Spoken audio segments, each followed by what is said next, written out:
ধন্যবাদ মাননীয় স্পিকার। এই সংসদ দেশের সর্বোচ্চ সম্মানের জায়গা। যারা এখানে নির্বাচিত হয়ে এসেছেন, দেশের জনগণের সমর্থন, ভোট, ভালোবাসা, শ্রদ্ধা নিয়ে এসেছেন। আমরা সকল সদস্যের প্রতি শ্রদ্ধা জানিয়ে বলবো, কোনো সংসদ সদস্য যখন দাঁড়িয়ে কোনো কথা বলবেন, তা নিয়ন্ত্রণ অথবা তাকে এলাও করার একক এখতিয়ার হচ্ছে মাননীয় স্পিকারের। সেই জায়গায় আজকে লক্ষ্য করলাম যে একজন স্বতন্ত্র সংসদ সদস্য তিনি যখন কথা বলছিলেন, দুঃখজনকভাবে ট্রেজারি বেঞ্চ থেকে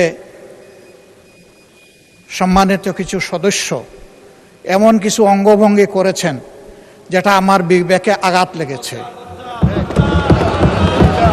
আমি এটা আশা করি না। এমনকি আমি এও লক্ষ্য করলাম, একবার দুইবার নয়, 4 বার 5 বার নির্বাচিত হয়ে এই সংসদে যারা এসেছেন তাদের কেউ কেউ এই কাজটা করেছেন। আমি এখানে তাদের নাম বলে আমি নিজে লজ্জা পেতে চাই না। আমরা প্রথম দিনই অনুরোধ করেছিলাম ভালো কিছু সংস্কৃতির চর্চা হোক এখানে, এবং আমরা শিখতে চাই। আমরা জাতিকে নিজে শিখব, জাতিকেও আমাদের সাথে উদ্বুদ্ধ করব।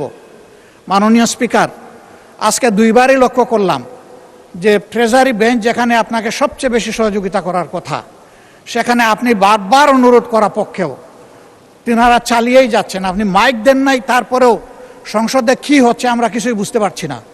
আর শেষমেশ যখন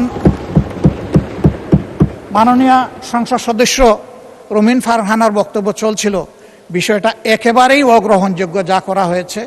আমি এটার জন্য দুঃখ প্রকাশ করছি এবং আমি এটার নিন্দা জানাতেও বাধ্য হলাম। ধন্যবাদ মাননীয় স্পিকার। ধন্যবাদ মাননীয় বিরোধী দলীয় নেতা।